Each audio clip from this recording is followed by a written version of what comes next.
देखो डिमांड की जो डेफिनेशन हमें डिस्कस करनी है, डिमांड की डेफिनेशन लेमन लैंग्वेज में मैंने क्या बताई थी आपको निखिलेश? पेट्रोल की डिमांड, टीवी, फ्रिज या एसी की डिमांड। बट इकोनॉमिक्स में इसमें कुछ स्पेशल चीजें होनी जरूरी है।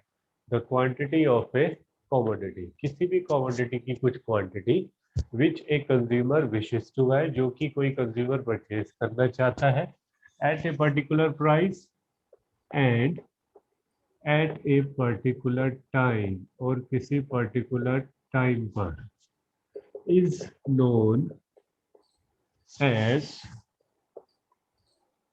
Demand of that commodity. अब देखो ध्यान से, डिमांड की स्टेटमेंट बनने के लिए चार चीजों का होना जरूरी है। डिमांड करोगे तो किसी कमोडिटी की करोगे। कमोडिटी का मतलब petrol, sugar, TV, fridge, AC. उसकी कुछ क्वांटिटी की करोगे किसी पर्टिकुलर प्राइस पर और किसी पर्टिकुलर टाइम। यानी कि डिमांड करोगे तो किसी कमोडिटी की करोगे, उसकी कुछ क्वांटिटी की करोगे किसी पर्टिकुलर प्राइस पर और किसी पर्टिकुलर टाइम पर। जैसे कि मैं आपको एक स्टेटमेंट देता हूं, आपसे पूछूंगा कि क्या ये डिमांड की स्टेटमेंट है या फिर नहीं। Demand for petrol is 50 litre. क्या ये डिमांड की स्टेटमेंट है निखिलेश इन इकोनॉमिक्स? नो कैसे सर। पता करोगे? चारों चीजें देखनी है। यस कितनी चीजें प्रेजेंट है निखिलेश? सर, दो। सर, एक तो कमोडिटी और क्वांटिटी। Very good. पेट्रोल का मतलब क्वांटिटी है, 50 लीटर का मतलब क्वांटिटी है। पर्टिकुलर प्राइस इसमें है ही नहीं, पर्टिकुलर टाइम इसमें है ही नहीं, तो इन इकोनॉमिक्स ये डिमांड की स्टेटमेंट भी नहीं है। यस। हम स्टेटमेंट को चेंज करते हैं और लिखते हैं demand for petrol is 50 litre on Monday at the rate of ₹70 पर लीटर। अब 70 कहाँ रहा यार, अब तो 100 हो गया। यस। ठीक है, तो एट द रेट ऑफ ₹100 पर लीटर। तो क्या अब है? तो अब यस है। सर। कुछ बच्चे टाइम ढूंढते रह जाते हैं, कहते हैं 4 बजे 5 बजे। नाम ही मंडे यहाँ पे टाइम को रिप्रेजेंट कर रहा है, यस। 100 पर लीटर प्राइस को रिप्रेजेंट कर रहा है, पेट्रोल कमोडिटी को रिप्रेजेंट कर रहा है, और 50 लीटर क्वांटिटी को रिप्रेजेंट कर रहा है। अब एक बार जो अपनी डेफिनेशन लिखी है, एक बार इसको दोबारा डिस्कस करते हैं। The quantity of a commodity, किसी भी कमोडिटी की कुछ quantity which a consumer wishes to buy, wishes to buy का मतलब परचेज करने की इच्छा, एट ए पर्टिकुलर प्राइस, किसी प्राइस पर, and at a particular time, किसी पर्टिकुलर टाइम पर, इज नोन एज डिमांड। और स्टेटमेंट के लिए आपने ये लिख दिया। अब मैं क्यों बता रहा हूँ ऐसे? आप अब तो एमसीक्यूज भी आ सकते हैं, ट्रू फॉल्स भी आ सकते हैं, कुछ भी आ सकते हैं। तो आपसे ऊपर वाली स्टेटमेंट पूछ लेंगे ट्रू फॉल्स में कि क्या ये ऊपर वाली जो स्टेटमेंट लिखी है इन इकोनॉमिक्स डिमांड की स्टेटमेंट है, तो आप तो फॉल्स बोलोगे ना। ठीक है, अगर आपसे वैसे वाइवा में पूछ लिया तो पूछेंगे क्यों, आप कहेंगे भैया प्राइस नहीं है, टाइम नहीं है। यस।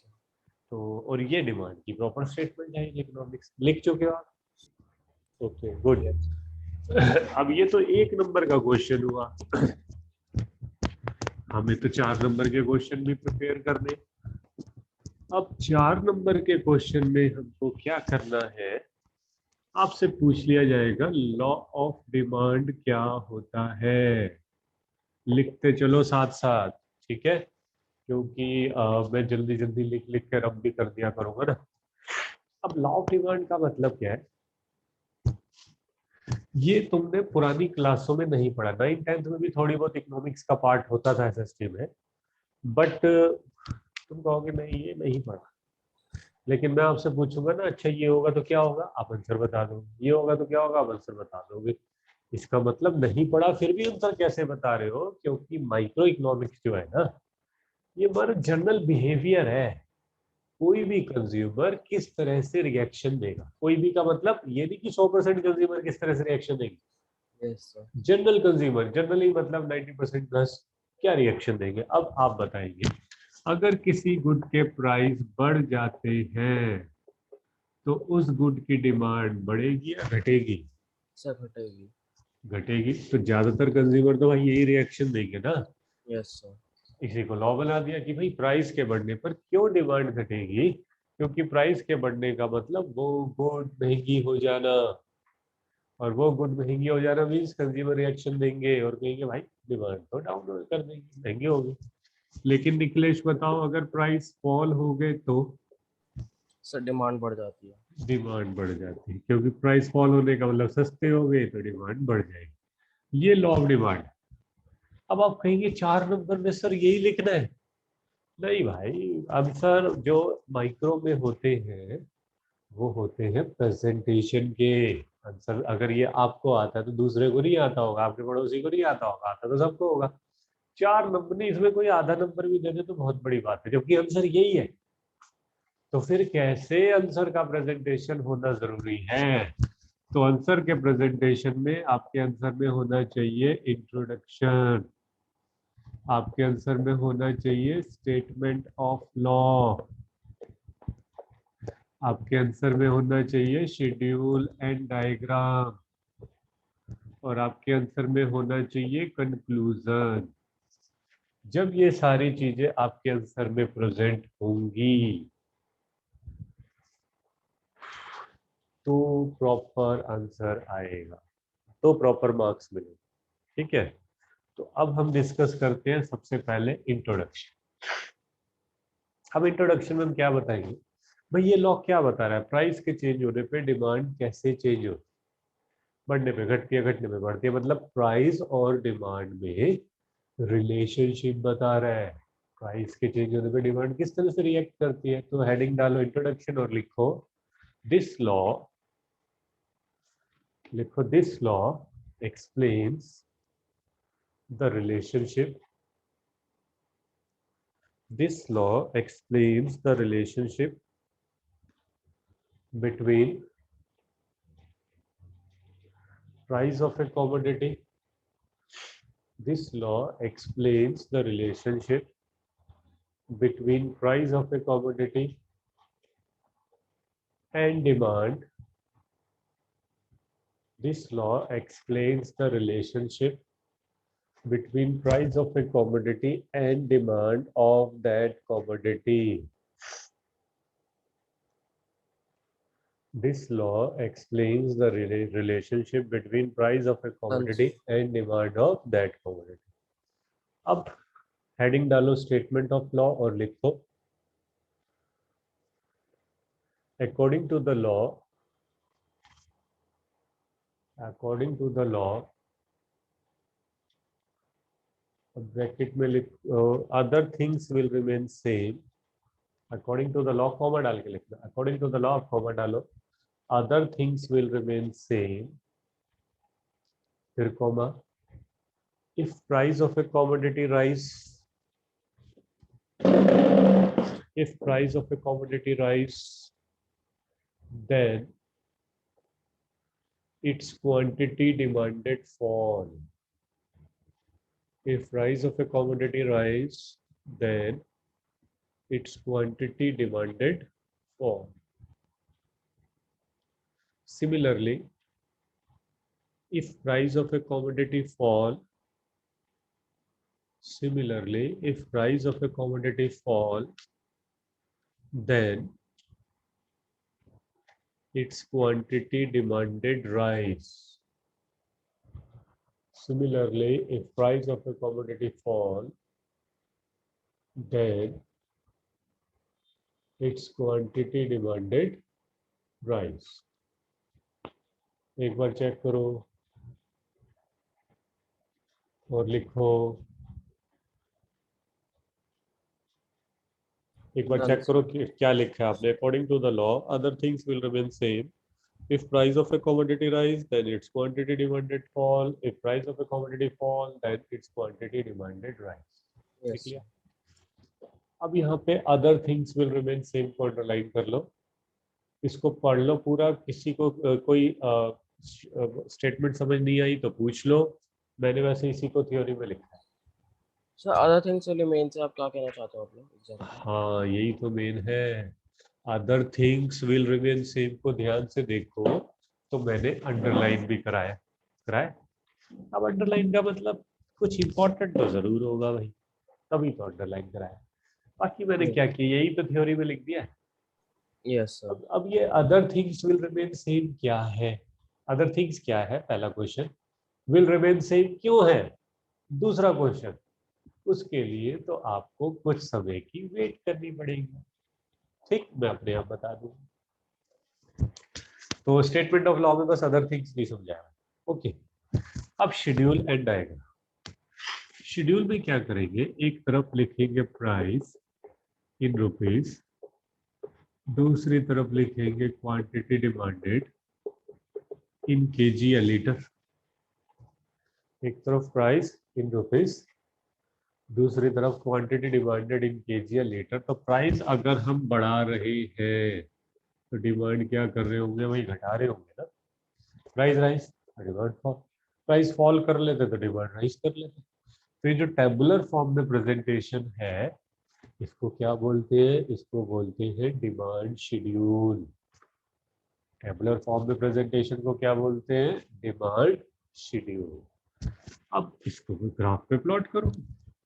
इस एक्सिस पे हम शो कर रहे हैं प्राइस, और इस एक्सिस पर हम शो कर रहे हैं क्वांटिटी डिमांडेड। यहाँ पे price in rupees, quantity demanded in KG या लीटर। प्राइस अगर बढ़ रहे हैं, प्राइस 246 इधर ले लिया, क्वांटिटी 246 इधर ले लिया, और प्लॉट करके देखते हैं। प्राइस 2 पे डिमांड 5, ये प्राइस 2 पे डिमांड 5, ये वाला पॉइंट। प्राइस 2 पे डिमांड 5, प्राइस 4 पे डिमांड 2, ये प्राइस 4 पे डिमांड 2, ये वाला पॉइंट। प्राइस 6 पे डिमांड 1, प्राइस 6 पे 1 यहाँ पर होगा something.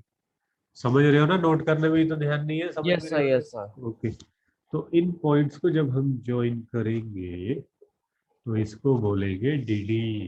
DD for demand curve. Demand curve को शॉर्ट में कैपिटल लेटर से रिप्रेजेंट करते हैं DD. This is called demand curve और this is called demand schedule. तो हमने अपने लॉ को डिमांड शेड्यूल से भी रिप्रेजेंट किया और डायग्राम से भी रिप्रेजेंट किया। तो डिमांड शेड्यूल क्या होता है, टेबुलर फॉर्म में प्रेजेंटेशन, जो क्या रिप्रेजेंट कर रहा है, डिफरेंट प्राइस पे डिफरेंट डिमांड को रिप्रेजेंट करता है। ठीक है, और डिमांड कर्व क्या होता है, ग्राफिकल फॉर्म में रिप्रेजेंटेशन। किसके बीच में, प्राइस और डिमांड के बीच में। या ग्राफिकल फॉर्म में रिप्रेजेंटेशन किसका, डिमांड शेड्यूल का। क्या ये पॉइंट क्लियर हो गया? Yes sir. ओके, अब कंक्लूजन, हेडिंग डालो कंक्लूजन। अब कंक्लूजन में क्या डिस्कस करेंगे, कंक्लूजन, बोर्ड हिल गया। ओके, कंक्लूजन का जो आंसर है वो डिपेंड करता है इंट्रोडक्शन। इंट्रोडक्शन में कैसे, भाई इंट्रोडक्शन क्या था, ये लॉ रिलेशनशिप बताता है। किसके बीच में रिलेशनशिप बताता है, प्राइस और डिमांड के बीच में। तो भाई दो तरह की रिलेशनशिप होती है।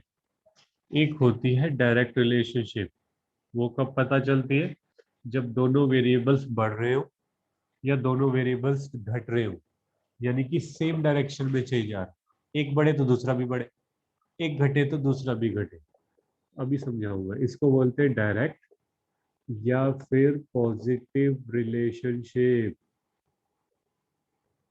एक होता है इनडायरेक्ट रिलेशन, एक बढ़ रहा और दूसरा घट रहा, एक घट रहा और दूसरा बढ़ रहा, यानी कि अपोजिट फॉर्म में चेंज आ रहा है, तो इसको बोलते हैं इनडायरेक्ट या फिर नेगेटिव या फिर इनवर्स रिलेशनशिप। अब आप अपनी कॉमन सेंस से सोच के बताओ, इंट्रोडक्शन में हम क्या डिस्कस कर रहे थे, this law sir explains the negative. Relationship between price and quantity demanded. तो कंक्लूजन में क्या आएगा, कैसा रिलेशन है, या तो इनडायरेक्ट या नेगेटिव या फिर इनवर्स। ये तो नहीं है, ये तो पक्का है। ठीक, तो कंक्लूजन हेडिंग डाल के लिखो, there is an inverse, there is an inverse और negative relation between price of a commodity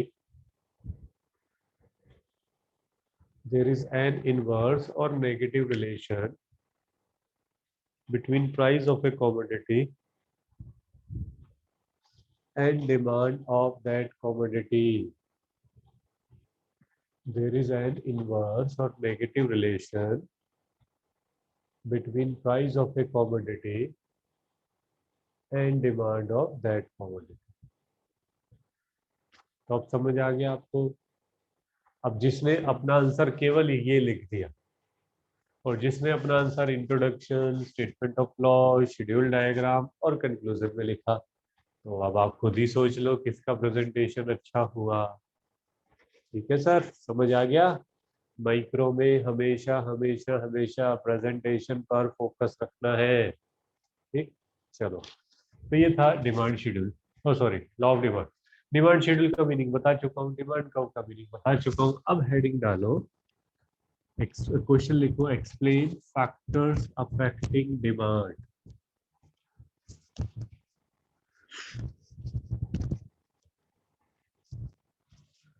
explain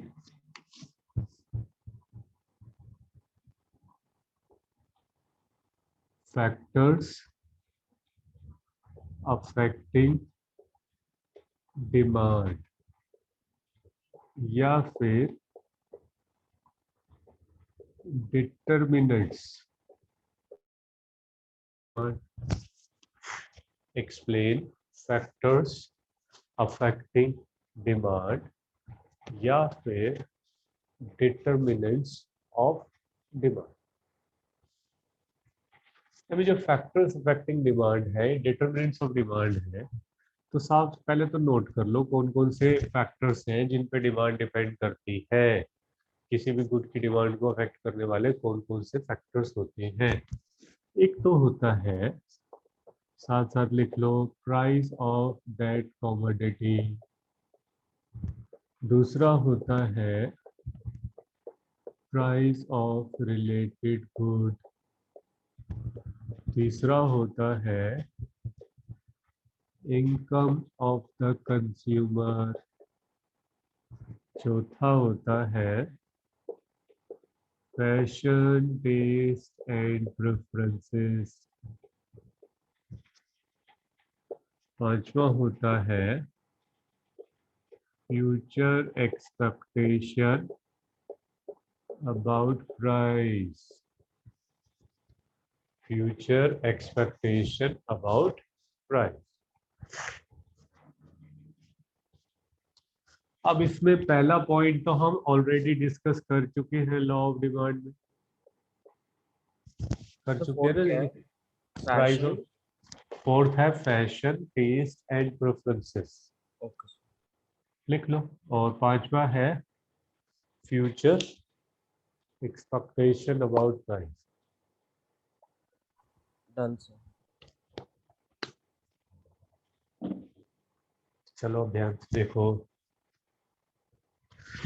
पहला पॉइंट तो हम ऑलरेडी लॉ ऑफ डिमांड में डिस्कस कर चुके हैं। प्राइस कैसे डिमांड को अफेक्ट करता है, तो प्राइस के राइज होने पे डिमांड फॉल हो जाती है, प्राइस के फॉल होने पे डिमांड राइज हो जाती है। पॉइंट नंबर 2 और 3 एग्जाम के पॉइंट ऑफ व्यू से वेरी वेरी इंपॉर्टेंट पॉइंट है। पॉइंट नंबर 2 और पॉइंट नंबर 3 और 4 और 5 टाइम पास पॉइंट है। तो ये भी बता दो ना किस पे ज्यादा फोकस करना है, किस पॉइंट पर कम फोकस करना है। तो भाई जो टाइम पास है इन पर कम फोकस करना है। पॉइंट नंबर 2 3 ज्यादा फोकस। पॉइंट नंबर 1 पहले डिस्कस कर चुके। तो अब हम स्टार्ट करेंगे पॉइंट नंबर 2 से, क्योंकि वो तो हो गया लॉ ऑफ डिमांड। तो पॉइंट नंबर जो 2 है वो क्या है, वो है कि वैसे एग्जैक्टली उस पॉइंट का पूरा नाम है change in price of related good. Exactly तो ये ना। अब रिलेटेड गुड दो टाइप का होता है, एक तो होती है सब्स्टिट्यूट गुड और एक होती है कॉम्प्लीमेंट्री गुड। एक होती है सब्स्टिट्यूट गुड और एक होती है कॉम्प्लीमेंट्री। अब सब्स्टिट्यूट गुड क्या होती है? सब्स्टिट्यूट गुड का मतलब ऐसी गुड जो एक दूसरे की प्लेस पे यूज की जा सकती है। एक दूसरे की प्लेस पे यूज करने का मतलब, यूज करने का मतलब टी की प्लेस पर कॉफी यूज कर सकते हैं, ठीक है। पेन की प्लेस पर पेंसिल यूज कर सकते हैं। स्कूटी की प्लेस पर बाइक यूज कर सकते हैं। स्कूटी या बाइक, पेन या पेंसिल, टी या कॉफी, और भी बहुत सारी चीजें हो सकती है। तो मीनिंग क्या हुआ? पहले मीनिंग लिखो भाई, मीनिंग। अभी एग्जाम्पल मत लिखो लल्ला, पहले मीनिंग लिखते हैं। लिखो meaning. Those good which are used, those good which are used in place of each other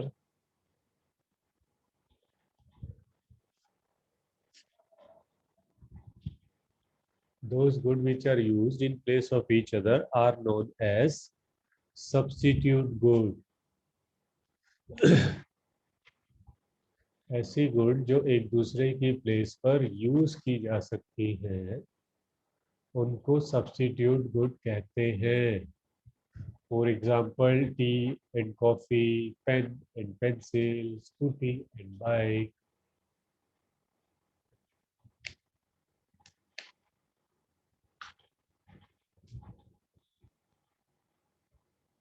आगे चले। Yes sir. अब हम डिस्कस करेंगे कि किस तरह से पेन पेंसिल के प्राइस या टी कॉफी के प्राइस डिमांड को अफेक्ट करते हैं। सोच के बताना कि अगर प्राइस ऑफ टी इंक्रीज होता है तो डिमांड ऑफ कॉफी क्या होगी? इंक्रीज या डिक्रीज? टी के प्राइस बढ़ने पर कॉफी की डिमांड बढ़ेगी या घटेगी? सर बढ़ेगी। बढ़ेगी पक्का? Yes sir. बिल्कुल ठीक कह रहे हैं।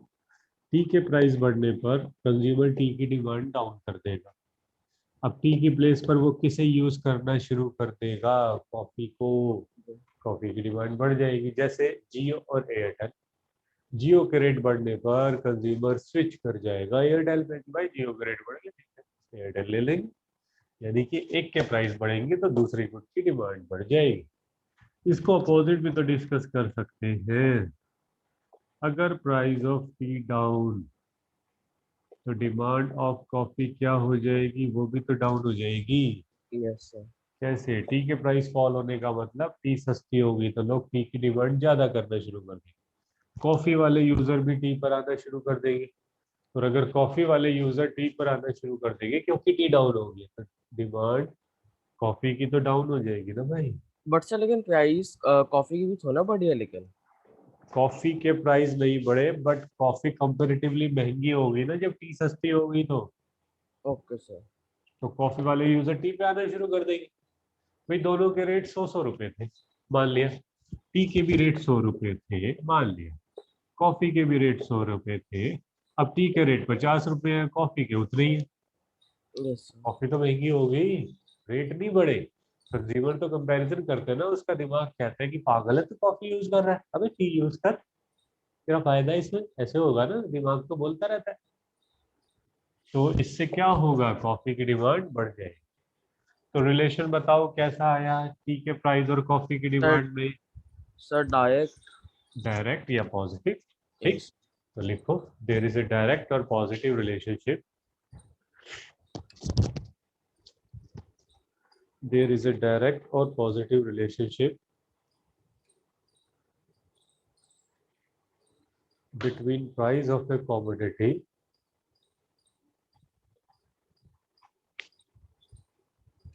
There is a direct or positive relationship between price of a commodity and demand of its substitute good.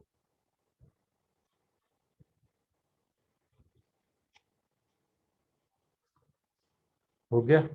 अब कॉम्प्लीमेंट्री गुड का मीनिंग पहले डिस्कस करते हैं फिर लिखेंगे। कॉम्प्लीमेंट्री गुड मीन्स जो गुड एक साथ यूज करनी पड़ती, एक साथ यूज करनी पड़ती है। सेलफोन खरीद के लाओगे तो चार्जर तो लेना पड़ेगा, कार खरीदोगे तो पेट्रोल तो खरीदना पड़ेगा, ठीक। पेन खरीदोगे तो इंक तो लेनी पड़ेगी या रिफिल तो लेना पड़ेगा, ऐसे ही होगा। व्हाइट बोर्ड खरीदूंगा तो मार्कर तो लेना पड़ेगा। समझ आ रहा है पॉइंट? मीनिंग लिखो, those good which are used together, those good which are used together to satisfy a given want, those good which are used together to satisfy a given want are known as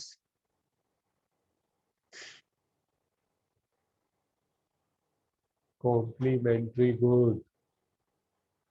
Those good which are used together to satisfy a given want are known as complementary good.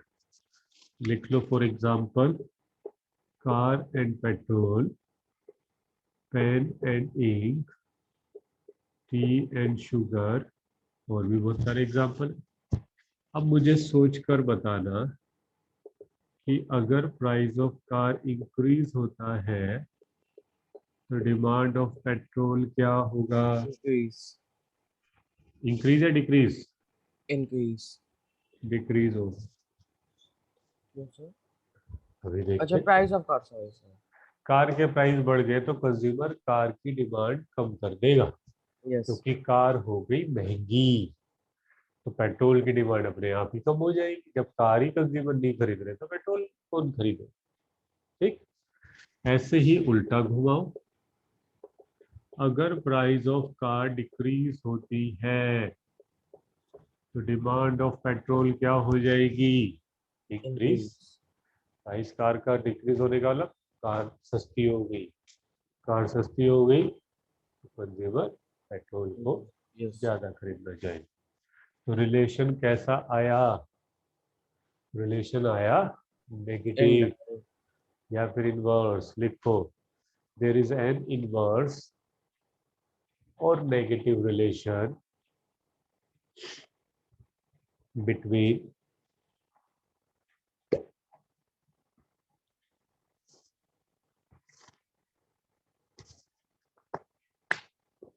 there is an inverse or negative relation between price of a commodity and demand of its complementary good. There is an inverse or negative relation between price of a commodity and demand of its complementary good. Inverse या negative relation होता है किसके बीच में? Commodity के price के बीच में और complementary good की डिमांड के बीच। क्या ये समझ आ गया? अब इस Yes, पे sir. कई बार एमसीक्यूज टाइप क्वेश्चन अब आते हैं। कैसे क्वेश्चन पूछते हैं, ध्यान से सुनना। एक्स और वाई दो कमोडिटी है, ध्यान बोर्ड पर। Yes. एक्स और वाई दो कमोडिटी है। एक्स के प्राइस राइज होने पर वाई कमोडिटी की डिमांड बढ़ जाती है। एक्स और वाई कैसी गुड है? क्या सब्स्टिट्यूट या कॉम्प्लीमेंट? Sir substitute. कैसे पता चला? सर क्योंकि ये डायरेक्ट है दोनों। डायरेक्ट रिलेशन को डायरेक्ट। सेटिस्फाई करा। यस। ऐसे ही एक्स और वाई दो गुड है, एक्स के प्राइस राइज होने पर वाई कमोडिटी की डिमांड फॉल हो जाती है। ये दोनों गुड कैसी है? सर कॉम्प्लीमेंट्री क्योंकि इनडायरेक्ट रिलेशन है। कॉम्प्लीमेंट्री या फिर इनवर्स रिलेशन। ठीक है, समझ आ गया? Yes sir. तो ये तो था पॉइंट नंबर 2। अब हेडिंग डालो पॉइंट नंबर 3। और पॉइंट नंबर 3 में लिखो change in income of the consumer, change in income of the consumer. इसमें लिखो ए चेंज इन इनकम, लिखो please explanation, A change in income of the consumer affect the demand of different good differently. A change in income of the consumer affect the demand of different good differently. Consumer की income different good की demand को differently affect करती है। कैसे? Good को दो parts में divide किया जाता है, एक तो नॉर्मल गुड, दूसरी इंफीरियर गुड। इंफीरियर गुड का मतलब घटिया क्वालिटी की गुड, चीपर क्वालिटी गुड, जिसे आप प्रयोग नहीं करना चाहते, यूज नहीं करना चाहते, बट कई बार पैसे ना होने के कारण मजबूरी में यूज करनी पड़ती है, घटिया गुड। और नॉर्मल गुड का मतलब जो गुड आप डेली रूटीन में यूज करते हैं, अच्छी क्वालिटी की गुड, आप ऐसा कह सकते हैं। अब मुझे सोचकर बताना, अगर इनकम इंक्रीज हो जाए तो ये जो नॉर्मल गुड है इसकी डिमांड बढ़ेगी या घटेगी? से बढ़ेगी। बढ़ेगी, बिल्कुल ठीक। क्योंकि अगर इनकम बढ़ती है तो कंज्यूमर अच्छी क्वालिटी की गुड्स को ज्यादा खरीदना चाहेंगे, तो डिमांड तो बढ़ जाएगी। ऐसे ही अगर इनकम डाउन होती है तो डिमांड कम हो जाएगी। तो डिमांड फॉर नॉर्मल गुड क्या होगी? डिक्रीज हो जाएगी। क्यों? इनकम के डाउन होने पर ऑब्वियसली इनकम डाउन होगी तो अच्छी क्वालिटी की गुड्स तो कम खरीद पाएंगे। तो ध्यान से सुनो, मीनिंग कैसे लिखा हुआ है, अभी लिखने पे ध्यान मत दो, पहले सुनो। मीनिंग मैं लिखवाऊंगा नहीं, आपको बाद में खुद लिखना है। क्या मीनिंग है? Those good whose demand rise with the rise in income of the consumer, or demand fall with the fall in income of the consumer, are known as normal good. ऐसी गुड जिनकी demand बढ़ती है income के बढ़ने पे, demand घटती है income के घटने पर, are known as normal good. क्या ये पॉइंट क्लियर हुआ? अब 1 मिनट होल्ड करना है।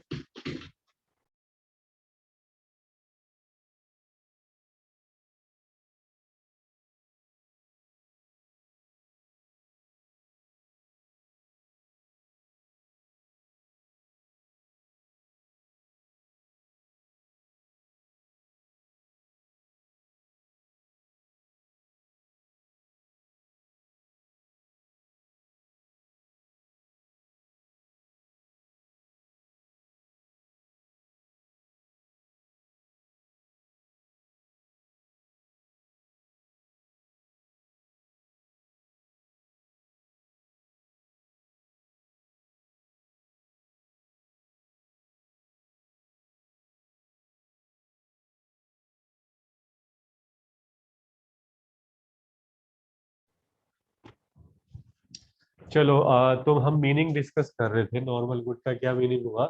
Those good whose demand rise with the rise in income of the consumer, or demand fall with the fall in income of the consumer, are known as normal good.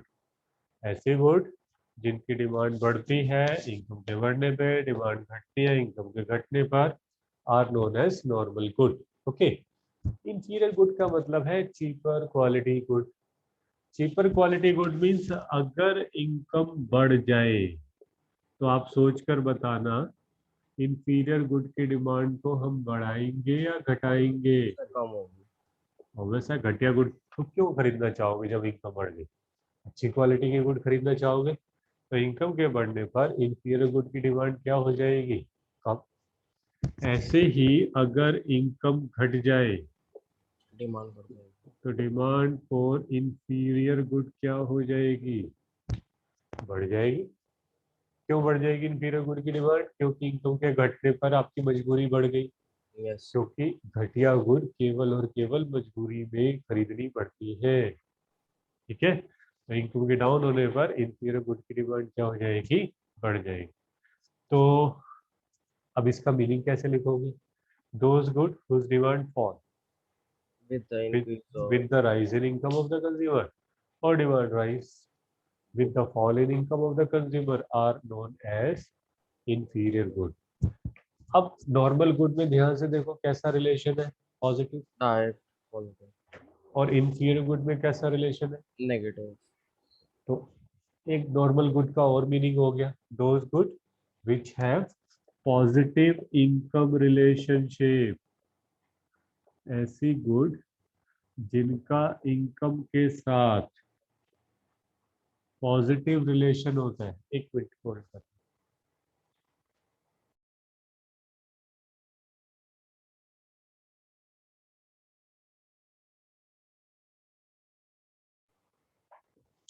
तो जिनका income के साथ positive relation होता है वो होंगी normal good, और inferior good का मतलब जिनका इनकम के साथ कैसा रिलेशन होगा, नेगेटिव। तो इनका नेगेटिव रिलेशन किसके साथ, इनकम के साथ, और उसका पॉजिटिव रिलेशन। तो क्या समझ आया, अगर आपसे पूछा जाए एक्स और वाई दो गुड है, एक्स के प्राइस नहीं, इनकम राइज होने पर एक्स कमोडिटी की डिमांड बढ़ जाती है। एक्स कमोडिटी कैसी गुड है, सर नॉर्मल गुड।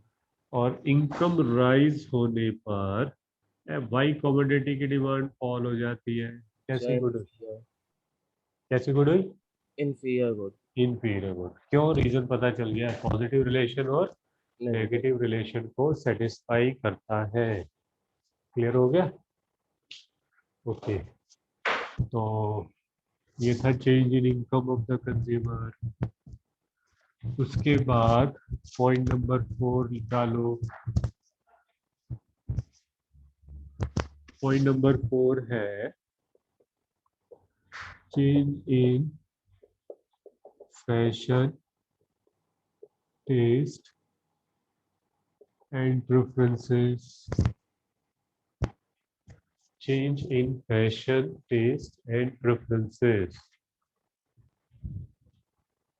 अब फैशन आया, फैशन आ रहा है, नहीं आ रहा है, टेस्ट अच्छा लग रहा है, खराब लग रहा है, तो इसमें भी दो केस, एक तो हो गया favourable change in fashion and taste. Favourable change का मतलब फैशन आ गया या टेस्ट अच्छा लग रहा है, तो डिमांड क्या हो जाएगी, सोच के बताओ, डिमांड बढ़ जाएगी। जब अगर यस सर। फैशन आ गया, टेस्ट अच्छा लगने लगा, तो डिमांड बढ़ जाएगी। ऐसे ही unfavourable change in fashion and taste, तो डिमांड क्या हो जाएगी, घट जाएगी। अनफेवरेबल का मतलब फैशन चला गया या टेस्ट अच्छा नहीं लग रहा है, तो डिमांड हो जाएगी डाउन। उसके बाद है पॉइंट नंबर 5, और पॉइंट नंबर 5 क्या है, future expectation about price. Future expectation about price का मतलब फ्यूचर में प्राइस राइज होने की पॉसिबिलिटी है या फ्यूचर में प्राइस फॉल होने की पॉसिबिलिटी है। तो future expectation of rise in price और future expectation of fall in price. और future expectation of rise in price का मतलब कल से पेट्रोल के रेट बढ़ने वाले हैं, तो अभी डिमांड ज़्यादा हो जाएगी। तो आज पेट्रोल पंप पे भीड़ लग जाएगी। आज जैसे 100 रुपये लीटर है, मोदी जी आज टीवी पर आ जाए अचानक मन की बात करने कि भाइयों और बहनों, और कल से पेट्रोल की रेट हमने 200 रुपये पर लीटर कर दी है। तो आपकी मम्मी कहेगी जा जा निकले स्कूटी में फुल करा के आ जा, कल से 200 रुपये पर लीटर होने वाला है। तो यानी कि प्रेजेंट में पेट्रोल की डिमांड क्या हो जाएगी, प्रेजेंट में बढ़ जाएगी। और future expectation of fall in price है, मन की बात करने लगे आपसे और कही कि भाई और बहनों बहुत कोरोना हो गया, बड़े परेशानी है, कल से पेट्रोल के रेट 10 रुपए पर लीटर है। तो आप स्कूटी में पेट्रोल डलवाने जा भी रहे होगे ना, तो मम्मी रोक देगी, आज मत जा, कल जाइयो, आज तो 100 रुपए पर लीटर है, कल जाइयो। यानी कि यस प्रेजेंट में डिमांड क्या हो जाएगी, प्रेजेंट में डिमांड हो जाएगी डाउन। डिमांड को कैपिटल जीडी से रिप्रेजेंट करते हैं। क्या ये समझ आ गया?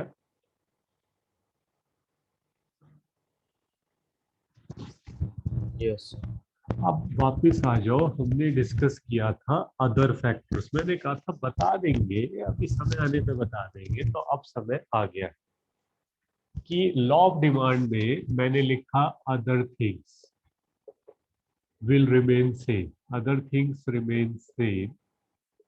और फिर क्या लिखा, फिर लिखा अगर प्राइस राइज तो डिमांड फॉल, प्राइस फॉल तो डिमांड राइज, ऐसी था ना? यस सर ओके, तो अब सुनो ये अदर थिंग्स क्या होती है। पहला क्वेश्चन, सेम क्यों रखते हैं। दूसरा क्वेश्चन, उसके लिए आपको एक कहानी सुननी पड़ेगी। ये जो फिजिक्स केमिस्ट्री और मैथ्स के लॉ होते हैं, ये होते हैं यूनिवर्सल लॉ। यूनिवर्सल लॉ का मतलब applicable everywhere in every condition. जैसे न्यूटन लॉ ऑफ ग्रेविटी है, कोई चीज ऊपर फेंकोगे नीचे आएगी, इंडिया में फेंको, पाकिस्तान में फेंको, रात में फेंको, दिन में फेंको, नीचे ही आएगी। यानी कि applicable everywhere in every condition. But ये जो इकोनॉमिक्स के लॉ है, ये यूनिवर्सल लॉ नहीं होते हैं। यानी कि not applicable everywhere in every condition. जैसे कि लॉ ऑफ डिमांड क्या कहते हैं, प्राइस के बढ़ने पर डिमांड डाउन होती है, जरूरी नहीं है ऐसा हर बार हो। अभी दिखाते, मान लिया प्राइस बढ़ रहा है, साथ साथ कंज्यूमर की इनकम भी बढ़ रही है। अब मुझे बताओ डिमांड बढ़ेगी यस घटेगी सर सेम रहेगी, पड़ेगी डिमांड बढ़ जाएगी। क्या लॉ ऑफ डिमांड अप्लाई हुआ? नो सर नहीं हुआ। यानी कि law of demand universal law नहीं है। प्राइस के बढ़ने पर कई बार डिमांड बढ़ जाती है, कब? जब इनकम चेंज होती है। ठीक, जब इनकम चेंज हुई तो लॉ ऑफ डिमांड अप्लाई नहीं हुआ। दूसरा केस सुनो, अगर प्राइस राइज हो रहा है, साथ साथ फैशन में फेवरेबल चेंज आ गया। फैशन में फेवरेबल चेंज आने का मतलब फैशन आ गया, तो डिमांड क्या होगी? सर बढ़ेगी बढ़ जाएगी। फिर लॉ ऑफ डिमांड अप्लाई नहीं। यानी कि फैशन के चेंज होने पर भी लॉ ऑफ डिमांड अप्लाई नहीं होती। तो यानी कि law of demand universal law नहीं है। यस सर ठीक है, तो यूनिवर्सल लॉ बनाने के लिए हमें कुछ चीजों को कांस्टेंट मानना पड़ेगा, क्योंकि इनकम के चेंज पे लॉ ऑफ डिमांड अप्लाई नहीं हुआ ना, फैशन के चेंज होने पे लॉ ऑफ डिमांड अप्लाई नहीं हुआ। तो हमें अदर थिंग्स का मतलब इनकम विल रिमेन सेम, तो लॉ ऑफ डिमांड अप्लाई होगा। अगर इनकम चेंज होगी तो कहाँ हो रहा है लॉ ऑफ डिमांड? नहीं हो रहा ना law of demand apply. Yes sir fashion change हो गया तो लॉ ऑफ डिमांड अप्लाई नहीं हो रहा। तो इनकम और फैशन को चेंज नहीं करना, सेम रखना है। अदर थिंग्स पे पहला अदर थिंग्स क्या है? इनकम। दूसरा अदर थिंग्स क्या है? Fashion. Other things will remain same, तो प्राइस के राइज होने पे डिमांड फॉल होगी। अगर अदर थिंग्स चेंज हो गई तो प्राइस के राइज होने पे डिमांड फॉल नहीं होगी। ये देखो डिमांड राइज हो रही, कुछ समझ आया? नो सर थोड़ा डाउट आया इधर से चलो दोबारा डिस्कस करते हैं कि लॉ ऑफ डिमांड कुछ कंडीशन में अप्लाई नहीं होता। किस यस सर कंडीशन में अप्लाई नहीं होता? इनकम के चेंज होने के केस में, फैशन के चेंज होने के केस में, जिन कंडीशन में अप्लाई नहीं होता उनको अदर थिंग्स बोलते हैं। फैशन को अदर थिंग्स बोलेंगे, इनकम को अदर थिंग्स बोलेंगे, और इनको सेम रखना है, क्योंकि अगर ये चेंज होगी तो लॉ ऑफ डिमांड अप्लाई नहीं हो रहा ना, यस सर। तो इसलिए इनको सेम रखना है। Other things will remain same, तो प्राइस के राइज होने पे डिमांड फॉलो। ओके। ठीक है, अदर थिंग्स का मतलब आपसे पूछा जाए, वैसे पूछा नहीं जाए, लेकिन मैं बता, अदर थिंग्स का मतलब आप कहेंगे ऐसी चीज जिनमें लॉ ऑफ डिमांड अप्लाई नहीं हो। ठीक, और किन किन में नहीं होता, अभी तक तो मैंने दो बताए। अब याद रखने का तरीका सुनो। याद रखने का तरीका है, जो हमने डिटर्मिनेंट्स ऑफ डिमांड पढ़े हैं ना, उसमें पहला पॉइंट छोड़ के सारे अदर थिंग्स होते हैं। डिटर्मिनेंट्स ऑफ डिमांड खोलो, पहला पॉइंट क्या लिखा हुआ है, प्राइस ऑफ दैट कमोडिटी लिखा हुआ है। तो yes sir. Price of that commodity को छोड़ करके सारे पॉइंट अदर फैक्टर्स होते हैं। अब देखो इसमें फैशन और इनकम नजर आ रहा हो, यस सर। तो वो तो मैंने एग्जांपल के लिए यूज किया ना। ऐसे इसमें price of related good, future expectation about price, ये सब अदर थिंग्स होते हैं, इनको सेम मानना पड़ेगा। अगर ये चेंज हो गए तो लॉ ऑफ डिमांड अप्लाई नहीं होता। ओके। ठीक है, क्वेश्चन लिखे, what are other factors, what are other factors which are assumed to be constant, what are other factors which are assumed to be constant in the law of demand, what are other factors which are assumed to be constant in the law of demand। किसी की दूसरी language लिखे, और what are the assumptions, what are the assumptions of the law of demand। तो लिखो पहली assumption या पहला other things, there is no change in price of related good। No change का मतलब सेम या constant, other things will remain same, it's no change या फिर कांस्टेंट। तो पहला लिखो there is no change in price of related good. दूसरा लिखो there is no change in income of the consumer, there is no change in income of the consumer. तीसरा लिखो there is no change,